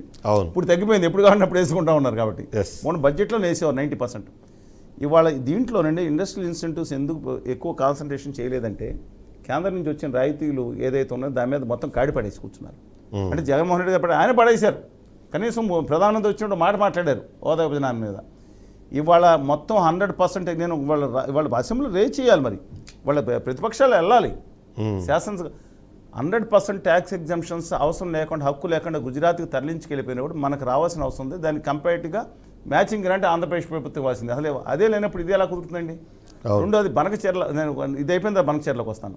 దాని మీద ప్రస్తావించారు, బనకచెర్ల గురించి చాలా అద్భుతంగా రాశారు. దాంట్లో చూడండి, దాంట్లో నీటిపారుదల విషయంలో చాలా అద్భుతంగా రాశారు. నేను అడుగుతున్నాను, ఇవాళ 15 లక్షల మంది పారిశ్రామికవేత్తలు అయ్యే అవకాశం ఉంటే 1.5 కోటి మీ ఊరు కర్నూలు దగ్గర ఉన్నా, మీరున్న హిందూపురం పక్కన ఉన్నా, కట్గవలసలో ఉన్నా, నెల్లూరులో ఉన్న అందరికీ అవకాశాలు వచ్చి 1.5 కోటి అంటే ఒక్కొక్కరికి 10 మంది 1.5 కోటి వాళ్ళు ఉండాల్సింది వలసవాదుల కింద వెళ్ళిపోయి వాళ్ళ ట్రంప్ బాబాయ్ తరివేస్తాడు, ఇంకొకరు తరివేస్తాడు. ఈ పరిస్థితి వస్తూ ఉంటే ఒక ఆత్మగౌరవంతో బతికే ఒక పరిస్థితి కల్పించాల్సిన రాష్ట్ర ప్రభుత్వం ఇవాళ దాని నుంచి కాటిపడేసింది. మళ్ళీ బై ఆల్ దీస్ థింగ్స్ ఆయన మంచి ప్రయత్నం చేశారు, ఉన్న వనరులతో అనుకుందాం, ఏదైనా చేయండి. కానీ ఇవాళ దీని మీద కాన్సన్ట్రేషన్ లేదు. ఇంకోటి కమింగ్ బ్యాక్ టు ఇందాక అబ్రప్ట్ కావలేదు. Oh. బనకచెర్ల గురించి బ్రహ్మాండంగా అసలు ఏదో కవితలు చాలా చదివారండి. ఏదో చాలా బాగా అద్భుతం చేశారు. ఏమండి బనకచెర్లకి నీళ్లు ఎక్కడి నుంచి వస్తాయండి? మీరు పోలవరం గురించి మాట్లాడుతున్నారు. మీరేమో పోలవరం ప్రాజెక్టులో 40,000 కోట్ల రూపాయలు, ఇప్పుడు నేను అనలేదు, సిగ్గు శరం ఉంటే వంటి కారం రాసుకోమని గౌరవనీయులు కళ్యాణ్ బాబు గారు అన్నారు. వాళ్ళు వస్తారో లైన్లోకి అనుకున్నాను నేను. మరి నేను వాళ్ళు అడుగుతున్నా 36 మంది. ఇవాళ బనకచెర్ల గురించి మీరు ఎలా పెట్టారండి? ఇవాళ పోలవరాన్ని ఒక చోట కేంద్ర బడ్జెట్లో ఆమోదం పొందలేదు, సవరణ కూడా చేయడానికి ధైర్యం ఉందా లేదా 36 మంది ఎంపీలకి? ఏ పార్టీ అంటే నాకేంటి సవరణ ప్రతిపాదించాలి? మా పార్లమెంట్ మాట్లాడి ఊరుకోవడం కాదండి. అది బీజేపీ 27 సవరణ ప్రతిపాదించింది లాస్ట్ టైం. ఏం సవరణ? ఇవాళ ఇది ప్రాజెక్ట్ కనుక డెడ్ స్టోరేజ్ ఈ డేకి పరిమితం చేస్తే బనకచెర్లకు ఎందుకు మాట్లాడుతున్నారు అసలు? మీరు కేంద్ర ప్రభుత్వం ఈ పైన 2 రాష్ట్రాలు ఉన్నాయండి, తెలంగాణ డీమ్డ్ యాక్సెప్టెన్స్, కానీ ఛత్తీస్గఢ్, ఒరిస్సా 2 బీజేపీ నేతృత్వంలో ఇవాళ కాకపోతే మరి ఎప్పుడు కాదు. దాని మీద బడ్జెట్లో మాట్లాడాలి కదా. ఆంధ్రప్రదేశ్ బడ్జెట్లో ఇవాళ ఇబ్బంది కలిగి అసలు ఇది నీళ్ళు లేకుండా బనకచెర్ల ఎలా తీసుకెళ్తారు? ఇప్పుడు నాగార్జున సార్ స్టేజ్ 2 స్టేజ్ 3కి తీసుకెళ్లి నెల్లూరు జిల్లా వరకు కలపాల్సింది పెట్టుకుని ఇది ఎవరు కాంట్రాక్టుల కోసం అండి? మీరు దీని మీద మెయిన్ కాన్సన్ట్రేషన్ చేయకుండా అద్భుతమైన కవితలు రాసేస్తే ఎలా కుదురుతుందండి? ఎస్ వెంకటరెడ్డి గారు, సో పాయింట్ అయితే ఖచ్చితంగా అంటే ఒకటైతే కనిపిస్తుంది, నీటిపారుదల రంగానికి సంబంధించిన కేటాయింపులు కానివ్వండి, అంటే కేటాయించే క్రమంలో చేస్తున్న వ్యాఖ్యలకు అసలు విషయాలకి సంబంధం లేదు అన్నది అయితే పాయింట్ అర్థమవుతుంది మనకి. సో మరొక కీలకమైన విషయం ఇంతకుముందు చెప్పినట్టు విద్య కానీ వైద్యం కానివ్వండి, ఆరోగ్యంతో పాటు ఏదైతే ఈ మిగిలిన రంగాలకి కేటాయింపులు మేము బ్రహ్మాండంగా చేశామని చెప్పే ప్రయత్నం అయితే కూడా ప్రభుత్వం చెప్తుంది. సో దాన్ని ఎలా చూడాలంటారు? ఇందాక బనకచెర్లకి నీళ్ళని తీసుకొని వెళ్ళాలంటే 42 మీటర్లకి పోలవరం నిల్వ ఉంటేనే తీసుకెళ్ళగలుగుతాం. వీళ్ళు అసలు 41.15 మీటర్లకి పోలవరాన్ని పరిమితం చేస్తే బనకచెర్లని అసలు కాన్సెప్ట్ ఎక్కడ ఉంటది? సో మేజర్ గా వర్క్ ఏదో మనం బడ్జెట్ లో పెట్టేసాము, జనాలకు మనం అది చేస్తున్నాం మభ్య పెట్టేటట్టు చేసేస్తున్నాం అంటే వాట్ ఈస్ ద యూజ్? ఏముంటుంది? చంద్రబాబు నాయుడు ఇప్పటికి అనేక 14 ఏళ్ళు ముఖ్యమంత్రిగా, ఇది 15వ సంవత్సరం అనుకోండి, 15 బడ్జెట్లు చూసాం. ఏ బడ్జెట్ లో అయినా చెప్పి చేసినటువంటి దాఖలాలు ఉన్నాయా? నేను ఇందాక ఒకటే ఎగ్జాంపుల్ చెప్పి ఇప్పుడు వచ్చినాకే చెప్పా కదా, తల్లికి వందనం 5,000 కోట్లు పెట్టారని, 5 రూపాయలు కూడా ఒకరికి ఇచ్చినటువంటి పరిస్థితి లేదు. సో ఊరికి ఏంటంటే కంటి తుడుపుగా 3 లక్షల కోట్లు బడ్జెట్ అంట ఆంధ్రప్రదేశ్ కి. ఒకప్పుడు ఉమ్మడి ఆంధ్రప్రదేశ్ కూడా అంత లేదు, 3,22,000 ఉమ్మడి ఆంధ్రప్రదేశ్ కూడా 3 లక్షల కోట్లు ఉండేది కదా. ఇప్పుడు విభజిత ఆంధ్రప్రదేశ్ లో 3 లక్షల కోట్లు బడ్జెట్ పెట్టేశారు. పెట్టేసి దానికంతా దీనికంతా లెక్కలు ఇస్తారు, అయిపోయింది. మళ్ళీ సంవత్సరం దాకా అడిగేది దిక్కు ఉండదు. మళ్ళీ తర్వాత మళ్ళీ పెంచుతారు, 3.5 లక్షల కోట్లు అయితే నెక్స్ట్ 3,70,000 అయితే ఆ నెక్స్ట్ 4 లక్షల కోట్లకి పెంచుకుంటా వెళ్తుంది తప్ప దాంట్లో అసలు ఆదాయం ఎక్కడి నుంచి వస్తుంది? అంత ఆదాయం ఉందా? అప్పులకు సంబంధించి చెప్పండి. అప్పులనే క్లియర్ గా చెప్పారు. అసలు అప్పులు ఈ రాష్ట్ర ప్రభుత్వానికి 1 రూపాయి ఇంకా లేవు, పుట్టమన్నారు. మళ్ళీ 90,000 కోట్లు. వెంకటరెడ్డి గారు ఒకసారి ఇక్కడ ఇంటరప్ట్ చేస్తాను. మనతో పాటు బడ్జెట్ పైన స్పందించేందుకు బుల్లిశెట్టి సత్యనారాయణ గారు, జనసేన పార్టీ అధికార ప్రతినిధి మనతో పాటు ఫోన్లలో సిద్ధంగా ఉన్నారు. ఒకసారి సత్యనారాయణ గారు, గుడ్ ఈవినింగ్. నమస్తే అండి. నేను యాక్చువల్ గా కోనవరం అనే ఒక విలేజ్ లో ఉన్నాను. నేను బడ్జెట్ గురించి పూర్తిగా చూడలేదు, కానీ బడ్జెట్ గురించి మాట్లాడతామంటే సరే ఇమ్మని చెప్పాను. But I'm not aware of complete budget గురించి తెలియదు, కానీ ఇది వరకు కంటే బడ్జెట్ చాలా బాగుంది అనేది తెలుసు. ఎందుకంటే ఎస్సీల సంక్షేమానికి 20,000 కోట్లు, అలాగే బీసీల సంక్షేమానికి 47,000 కోట్లు, అల్పసంఖ్యాక వర్గాల కోసం 5,400 కోట్లు, అలాగే పాఠశాల విద్యా దీని గురించి 31,800 కోట్లు, ఉన్నత విద్య గురించి 2,500 కోట్లు, వైద్య ఆరోగ్యం గురించి 19,264 కోట్లు, పంచాయతీరాజ్ శాఖకి 18,847 కోట్లు. ఇలాగా అంతా కొద్దిగా చూస్తే జలవనరుల శాఖకి 18,000 కోట్లు, అలాగే పోలవరం గురించి ఇవన్నీ చూసిన తర్వాత నాకు ఐ థింక్ అంటే ఓవరాల్ గా బడ్జెట్ చాలా బాగుంది. ఎకనామికలీ వీకర్ సెక్షన్ వాళ్ళకి 10,619 కోట్లు ఇచ్చన్నారు కదా, అవును, అంత బాగుంది. బీసీ ఎస్టీ సంక్షేమానికి, మైనారిటీకి అన్ని ఉన్నాయి. అది కాకుండా సూపర్ 6 గురించి ఏమి లేవన్నారు, దాని గురించి కూడా కొంత నిధులు ఇవ్వడం, ప్లస్ దాని గురించి భవిష్యత్తు గురించి హామీ ఇవ్వడం 2 జరిగినాయి. సో ఓవరాల్ గా ఇట్స్ ఎ గుడ్ బడ్జెట్ అండి. నేను దీనికి సంబంధించి డీటెయిల్ గా నేను మాట్లాడాలంటే తర్వాత మాట్లాడగలుగుతాను, ఎందుకంటే నేను కూడా గ్లిమ్సెస్ ఇప్పుడే చూస్తున్నాను మీకు ఫోన్ వచ్చిన తర్వాత. అయితే ఒక పాయింట్ మీద మాత్రమే కొద్దిగా డిస్కషన్ ఉంది. ఎందుకంటే మిమ్మల్ని తీసుకోవడం కూడా కారణం ఏంటంటే పోలవరానికి సంబంధించి కేంద్ర ప్రభుత్వం వైపు మనకు మొండి చేయి చూపించే ప్రయత్నం చేస్తుంటే దాని మీద గతంలో మాట్లాడిన జనసేన కానివ్వండి, తర్వాత మాట్లాడిన టీడీపీ కానీ వాళ్ళ సైలెంట్గా ఉండడం పైన ఒక క్వశ్చన్ అయితే రైజ్ అవుతుంది. ముఖ్యంగా పోలవరం ఎత్తుకు సంబంధించింది ఒకటి, తర్వాత కేంద్ర ప్రభుత్వం దాని కేటాయింపులలో భాగంగా 38,000 కోట్లకు మాత్రమే దాన్ని పరిమితం చేస్తూ రిక్వైర్మెంట్ చాలా ఎక్కువ ఉంది, దాన్ని పూర్తి చేసే అవకాశం లేని సిచ్యువేషన్ క్రియేట్ చేస్తుంది. అయినా సరే ఒక్క ఎంపీ కూడా మాట్లాడలేదు, కనీసం పవన్ కళ్యాణ్ అయినా మాట్లాడాల్సిందే అన్నది మనతో పాటు ఏదైతే విభజన హామీల అమలు సాధన సమితి అధ్యక్షులు చలసాని శ్రీనివాస్ గారు కూడా మనతో పాటు, అలాగే పోలవరం ప్రాజెక్టు మీద కూడా తను వర్క్ చేశారు కాబట్టి ఆయన ఒక మాట మాట్లాడుతుంది. దాని మీద మీరు రెస్పాండ్ అవ్వాలని నేను యాక్చువల్లీ మిమ్మల్ని లైవ్లో తెలుసు. అంటే బేసిక్ గా సార్, ఇది కేంద్రం గత ప్రభుత్వం ఉన్నప్పుడు ఎంత ఇచ్చింది, ఏం చేశారని చూస్తే దానికంటే చాలా ఎక్కువ ఇది నెంబర్ 1. నెంబర్ 2 ఏమంటే ఇది వరకు పోలవరం 21కి కంప్లీట్ చేసేస్తాం, 22కి కంప్లీట్ చేస్తాం అన్నారు. ఇప్పుడు చంద్రబాబు నాయుడు గారు 27కి కంప్లీట్ చేస్తాం అంటున్నారు. This is we are talking about 1 year budget. ఈ 1 year లో అంత బడ్జెట్ అక్కర్లేదండి. నెక్స్ట్ ఇది కంప్లీట్ అవ్వడానికి ఏంటంటే ఇనిషియేట్ చేసిన తర్వాత కేంద్ర ప్రభుత్వం డెఫినెట్ గా మోడీ గారు ఈ ప్రాజెక్ట్ కంప్లీట్ చేయడానికి చిత్తశుద్ధితో ఉన్నారు. అలాగే పవన్ కళ్యాణ్ గారు కూడా ఎట్టి పరిస్థితుల్లో అవసరమైనంత ప్రెషర్ ఆయన మీద తీసుకొస్తారు సరైన టైంలో. ఇప్పుడు ఎందుకంటే ఇది వరకటి కంటే అది బ్రహ్మాండంగా జరుగుతున్నప్పుడు ఇంకా మొత్తం కావాలంటే కరెక్ట్ కాదు ఇప్పుడు. ఎందుకంటే మనం ముందు ఖర్చు పెట్టి సరిపోలేదు అని అడగచ్చు. మనం ఇక్కడ వరకు వచ్చిన తర్వాత నేను ఇప్పుడు 4 ముంపు మండలాల్లో ఉన్నాను. ఏదైతే పోలవరం ముంపు మండలాలు ఉన్నాయో ఆ 4 ముంపు మండలాల్లో కోనవరంలో శబరి గోదావరి కలిసి కాన్ఫరెన్స్ లో ఉన్నాను. నేను ఇప్పుడు మీతో మాట్లాడుతున్నాను. నేను పూర్తిగా చూడలేదు కానీ ఇక్కడ ముంపు ప్రాంతాల్లో సమస్యలు, తెలంగాణతో మనం ఏ రకంగా సమస్య పరిష్కరించుకోవాలి. ఇది వరకు జగన్మోహన్ రెడ్డి గారు వచ్చి మునిగిపోయినప్పుడు 3 సార్లు వరదలు వస్తే ఒక్కసారి వరద సాయం కింద అయితే ఇల్లు పూర్తిగా మునిగిపోయి ఇంటి మీద నుంచి 5 అడుగులు నీరు వెళ్ళిపోతే ఆ ఇల్లు శుభ్రం చేసుకోవడానికి 2,000 రూపాయలు ఇచ్చి చేతులు దులుపుకుని జగన్మోహన్ రెడ్డి గారు 3 సార్లు వరద వస్తే ఒక్కసారి 2,000 ఇచ్చారు. 3 సార్లు వాళ్ళు 50,000 60,000 ఖర్చు పెట్టుకుని ఇల్లు బాగు చేసుకున్నారు. ఆ ఇల్లు అన్ని నేను చూస్తున్నాను, ఇప్పుడు ముంపు ప్రాంతంలోనే ఉన్నా. సో పోలవరం గురించి మాట్లాడే ముందు వాళ్ళు ఎవరైతే అడుగుతున్నారో వాళ్ళకి చిత్తశుద్ధి ఉండాలి, ప్రశ్నించడానికే కాదు. నెంబర్ 1. నెంబర్ 2 ఏమంటే పోలవరం 27కి కంప్లీట్ చేస్తామన్నది జరుగుతుందండి. పోలవరం కంప్లీట్ చేయకపోతే నెక్స్ట్ ఎన్నికలు మాకు ఇబ్బంది. కాబట్టి వాళ్ళు చెప్పినట్టు మంత్రులు మారుస్తూ ఒకసారి అంబటి రాంబాబు, ఇంకొకసారి అనిల్ కుమార్ వీళ్ళు కూర్చొని ఏ కబుర్లు ఆడారు తప్ప ఏం చేయలేదు, తిట్లు తప్ప ఇంకేం చేయలేదు. కాబట్టి ఆ తిట్లు తిట్టే వాళ్ళందరినీ ఎలాగా ఇప్పుడు లోపల పెడుతున్నారు. తిట్లు తిట్టకుండా కొద్దిగా హుందాగా నిబద్ధతగా ముందుకు తీసుకెళ్లి కార్యక్రమం చేస్తున్నారు. మీకు ఒకటి అష్యూరెన్స్ అండి, ఇది first budget. After complete financial disaster made by YCP government. కాబట్టి దాని నుంచి రికవర్ చేసి అటు సంక్షేమం వెళ్ళాలి, ఇటు పోలవరం వెళ్ళాలి. వాళ్ళు ఏంటి పోలవరం ఏం చేశారు, స్టీల్ ప్లాంట్ ఏం చేశారు, 3 రాజధానులు ఏం చేశారు, ఏం చేయలేదు కదా. కూర్చొని ఇప్పుడు మాట్లాడతారు వాళ్ళు. కాబట్టి దయచేసి కొద్దిగా టైం ఇస్తే అన్ని సర్దుకుంటాయి. అన్ని సూపర్ 6 కాదు, సూపర్ 7 వస్తుంది. అడిగినే వస్తాయి. కాస్త ఓపిక పట్టమనండి వాళ్ళు. చలసాని గారు మాట్లాడుతున్నారు ఒకసారి. సత్యనారాయణ గారు.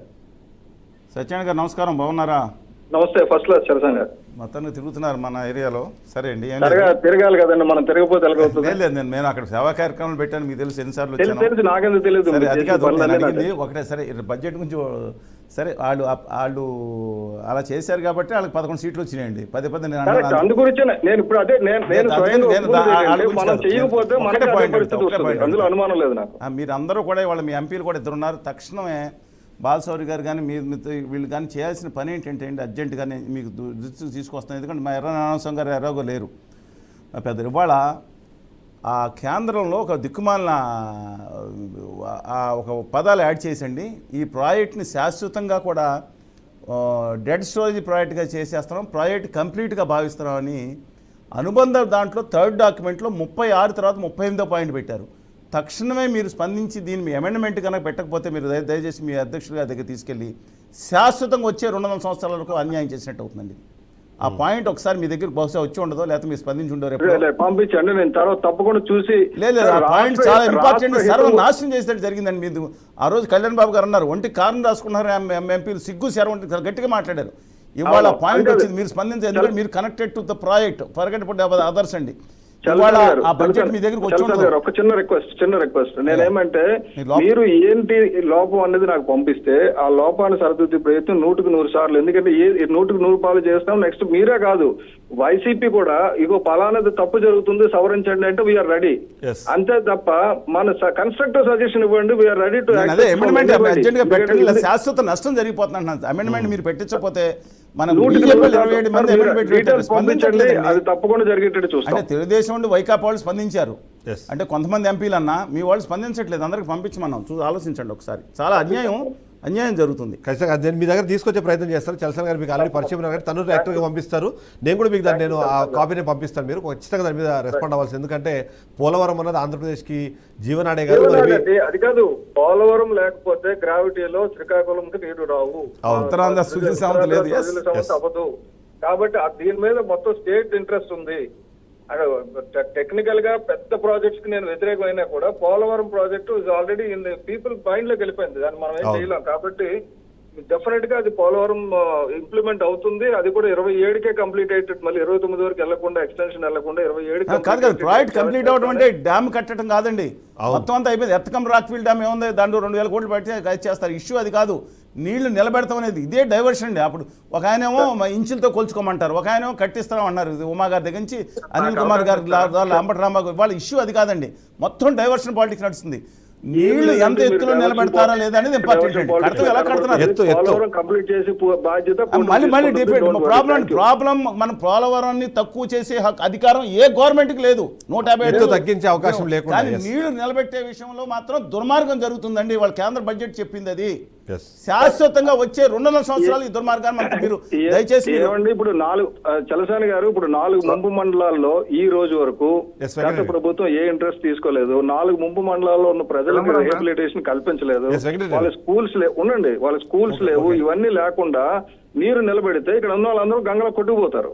కాబట్టి 27కి ప్రాజెక్ట్ కంప్లీట్ అవ్వాలంటే వీళ్ళందరికీ రిహాబిలిటేషన్ కంప్లీట్ అవ్వాలి. అందరూ కలిసి తెలంగాణ ఆంధ్ర మంత్రులు కలిసి బోర్డర్ లో కూర్చొని మాట్లాడుకున్నారు. దాని మీద నేను ఫీల్డ్ లెవెల్లో ఇన్ఫర్మేషన్ తీసుకోవడానికే నేను వచ్చి క్షేత్రస్థాయిలో పనిచేస్తున్నాను. పోలవరం ముంపు ప్రాంతాల పరిస్థితి ఏంటి, అక్కడ ప్రజల పరిస్థితి ఏంటి, ఎంత ఫాస్ట్ గా ప్రాజెక్ట్ అయితే వీళ్ళు ఎంత ఫాస్ట్ గా వీళ్ళు రిహాబిలిటేట్ చేయాలి, రిహాబిలిటేషన్ ఉన్న దానికంటే మంచిగా ఉండాలని చట్టం చెప్తుంది. అసలు రిహాబిలిటేషన్ పూర్తిగా లేకుండా ఇప్పటి వరకు ఎవరు తయారు చేయకుండా వదిలేశారు గత 6 ఏళ్లుగా. ఇప్పుడు వచ్చిన తర్వాత నుంచి చాలా జెట్ స్పీడ్ లో వర్క్ స్టార్ట్ అయింది. Thanks to central government. మనం ఎన్ని మాట్లాడుకున్నా కూడా ఇవాళ సెంట్రల్ గవర్నమెంట్ ఆదుకోకపోతే మనం ఇవాళ ఆంధ్రప్రదేశ్ రాష్ట్రం కాబట్టి మనం చేయాల్సింది చేస్తున్నాం. అది కాదు ఇంకా చేస్తాం. మోసం చేస్తుంది. Thank you. సత్య గారు 1 సెకండ్ ప్లీజ్. వెంకటరెడ్డి గారు మీరు ఏదో పాయింట్ చెప్తున్నారు, చెప్పండి ప్లీజ్. పొలిశెట్టి సత్యనారాయణ గారికి తెలియక మాట్లాడుతున్నట్టు, ఎందుకంటే ఈ మధ్య కొంచెం ఆయన జనజీవన స్రవంతిలో లేడేమో. ఎందుకంటే పోలవరానికి సంబంధించి పోలవరం ఎత్తు అనేది 45.72 మీటర్లు అనేది పోలవరం పూర్తి సామర్థ్యం. పోలవరం లెక్చర్ ఇవ్వడానికి నేను సిద్ధంగా లేను. నంబర్ 1 వెంకటరెడ్డి గారు ఆగండి, మీరు తర్వాత మాట్లాడుకుందరు. కానీ నేను 5 నిమిషాల గురించి వచ్చాను. నేను ఒక మీటింగ్ లో ఉన్నాను ముంపు ప్రాంతంలో. మీ జగన్మోహన్ రెడ్డి గారు 3 సార్లు వరదలు వస్తే ఒక్కసారి వరదకి 2,000 రూపాయలు ఇచ్చి చేతులు దులుపుకున్నాడా? పోలవరానికి సంబంధించి మొన్న బడ్జెట్ లో క్లియర్ గా 3 సార్లు వరదలు వస్తే ఈ పోలవరాన్ని పరిమితం చేస్తూ ఇంకా 12,000 కోట్ల రూపాయలు అయిపోయిందని చెప్పి కేంద్ర ప్రభుత్వం మొన్న బడ్జెట్ లో చెప్పింది క్లియర్ గా. దానికి సంబంధించి 5,000 కోట్లు బడ్జెట్ లో ఈ బడ్జెట్ లో కేటాయిస్తామని చెప్పింది. వెంకటరెడ్డి గారు మాట్లాడిన తర్వాత మీరు కౌంటర్ ఇద్దరు మాట్లాడితే వినపట్లేదు. బొలిశెట్టి సత్యనారాయణ గారు మాట్లాడిన తర్వాత మాట్లాడితే బాగుంటుంది. మీరు రైట్ 1 సెకండ్ ప్లీజ్. వెంకటరెడ్డి గారు మీరు పాయింట్ చెప్పండి, నేను తర్వాత సత్యనారాయణ గారు రెస్పాండ్ అవుతారు. క్లియర్ గా పోలవరం అనేది పోలవరం ఏదో పూర్తి చేస్తాం 2026 కంటే లేదా 2027కి పూర్తి చేస్తాం అంటే 41.15 మీటర్లకు పూర్తి చేస్తే అది పోలవరం అవదు. అది ఆంధ్రప్రదేశ్ కి శాపవరం అయ్యిద్ది, పోలవరం అవదు. అది పోలవరం అంటే 45.78 మీటర్లకి పోలవరానికి నిర్మిస్తే అది పోలవరం అంటే. వీళ్ళు కేంద్ర ప్రభుత్వం మన స్పష్టంగా బడ్జెట్ లో ఏదైతే ఇంకా 12,000 కోట్ల రూపాయలు కేటాయిస్తున్నాం 41.15 మీటర్ల వరకే పోలవరాన్ని పూర్తి చేయడానికి మేము డబ్బులు ఇస్తామని క్లియర్ గా చెప్పింది. దానిలో భాగంగానే 5,000 కోట్లు పెట్టింది. ఏది మొన్న బడ్జెట్ లో మొన్న జులై నెల 23-24 సార్ నేను డేట్ చెప్తాను మీకు. ఆగస్టు 28 2024 కేంద్ర మంత్రివర్గం తీర్మానం చేసింది కేవలం 41.15 మీటర్లకే పోలవరాన్ని పరిమితం చేస్తున్నారు. రామ్మోహన్ రెడ్డి గారు దాంట్లో నాశనం చేయడానికి ఉన్నారు. ఒక్క నిమిషం శ్రీనివాస్ అన్న ఒక్క నిమిషం. సో వాళ్ళు అగ్రీ చేశారు. ఇప్పుడు పవన్ కళ్యాణ్ వెళ్ళి కారం పూసుకున్నా లేదంటే ఉప్పు రాసుకున్నా ఉపయోగం ఉండదు. ఆయన ఏదో చేస్తాడని మనందరం ఇంకా మభ్య పెడితే మనందరం ఇంకా అదేంటి ఎర్రలం చేస్తున్నట్లు లెక్క. ఈయన చేస్తాడు, ఈయనంటే మాట్లాడతాడంటే ఎవరు జనసేన ఆయన ఆయన మాట్లాడేది. అరే మీరు ఏది మాట్లాడేది 15 జనసేన ఆయన ఏదో మాట్లాడతాడంటే ఏదో కనుక్కుంటాడంట. ఏది కనుక్కునేది? బడ్జెట్ పెట్టి అన్నాలి ఆయన కేంద్ర బడ్జెట్. ఇప్పుడు దాకా ఆడబడుకున్నారు, ఇప్పుడు మాట్లాడతాం. ఏది ఆయన చలసాని శ్రీనివాస్ గారు చెబితే తప్ప వీళ్ళకి తెలియదా? అంటే అంత ఎరితనంగా ఉన్నారు ఆయన మంత్రులు వీళ్ళందరూ. ఆయన వచ్చి కన్క్లూజన్ చెప్పండి. ఇప్పటికే మిథున్ రెడ్డితో మాట్లాడాను, కారం రాసుకో ఉప్పు రాసుకుంటా అని చెబుతున్నారా? ఇప్పటికే మిథున్ రెడ్డితో మాట్లాడాను అన్నారు. ఈ రాష్ట్రానికి రెస్పాండ్ అయ్యారు అన్నది 9 నెలలుగా మళ్ళీ మా మీద పడి ఎడుతారు. లావు శ్రీకృష్ణదేవరాయలు గారు రెస్పాండ్ అయ్యారు. వెంకటరెడ్డి గారు కన్క్లూడ్ చేయండి. ఇప్పటికే మిథున్ రెడ్డి గారితో మాట్లాడినప్పుడు ఆయన రెస్పాండ్ అయ్యారు. మిగిలిన రాజ్యసభ సభ్యులు కానివ్వండి, మీ పార్టీకి సంబంధించిన నాయకులు కూడా రెస్పాండ్ అవుతే బాగుంటుంది. దీన్ని అంటే రెండు పార్టీల్లాగా కాకుండా కూడా పంపించానండి. రెండు పార్టీల్లాగా కాకుండా అందరూ కలిపి అందరూ పంపించారు. సంఘటితంగా కొట్లాడితే కానీ వచ్చే అవకాశం లేదు గారు. సిపిఎం సిపిఐ అందరూ సాధన సమితి తరపున అందరికీ మళ్ళీ వ్యక్తిగతంగా లేఖలు మళ్ళీ ఇంత సమాచారంతో పంపిస్తున్నాం. సో దానికి రెస్పాండ్ అవసరం తెలియదండి వాళ్ళ ఎంపీలకి. కన్క్లూడ్ చేయండి. ఫైనల్ పాయింట్, పోలవరం పైన మరొక ఉద్యమం అవసరమైంది అన్నదైతే మనకు అర్థమవుతుంది. మేము అగ్రీ చేయట్లేదు అంటాం. మేము ఈరోజు పార్లమెంట్ లో కానీ లేదంటే రాజ్యసభలో కానీ మీరు అన్నట్టుగా సుబ్బారెడ్డి గారు లేదంటే 11 మంది ఎంపీలు ఉన్నారు మీకు ఇంకా. అదే సార్ మేము ఈ రోజు అడుగుతుంది అదే. మీరు పోలవరాన్ని నిర్వీర్యం చేస్తున్నారని చెప్పి పార్లమెంట్ సాక్షిగా అడుగుతున్నాం. పోలవరం అంటే ఇంకా మీరు 30,000 కోట్లు పరిమితం చేసేసి దీన్ని ఎంతతో క్లోజ్ చేస్తామంటే కాదని చెప్పి మేము అడుగుతున్నాం. కానీ అధికార పక్షంగా 20 వాళ్ళు భాగస్వాములు కదా సార్. ఎన్డీఏ ప్రభుత్వం నడుస్తుందంటే చంద్రబాబు నాయుడు ఒక కుడి భుజం, నితీష్ కుమార్ ఎడం భుజం కదా. ఏమీ లేదండి. ఏమొచ్చింది, ఏమిచ్చారు ఆంధ్రప్రదేశ్ కి? మీరు అనుకుంటమే భుజకీర్తి ఓకే ఫైనల్ పాయింట్ పని చేయట్లేదు అంటున్నా సార్. బుధం ఉన్న ఉపయోగం లేని బుధం అయింది అంటున్నా. ఇప్పుడు మనకు 2 చేతులు ఉంటే 2 చేతులు పని చేస్తేనే కదా ఉపయోగం. చచ్చిపడిపోతే ఉపయోగం ఏముంటది? మీరు కూడా అంత ముందు గట్టిగా చేయలేదండి. మీరు కొద్దిగా గట్టిగా చేస్తుంటే బాగుండేది. ఆత్మసాక్షిగా ఉన్నప్పుడు దానికి అగ్రీ చేయలేదు. ఏం జరిగిందో మేము అక్కడికి ఎలా వెళ్ళాము, పార్లమెంట్ ముందు ఎలా ధర్నాలు చేసాము. ఒకసారి వెళ్ళినప్పుడల్లా 55,000 కోట్ల రూపాయలకు ఆమోదం కోసమే మేము పట్టుబట్టాం. దానిలో మొదటి విడతకి 12,000 కోట్ల రూపాయలకు ఆమోదం. మొదటి విడతకి, నాటు కంప్లీట్ విడతకి. నేను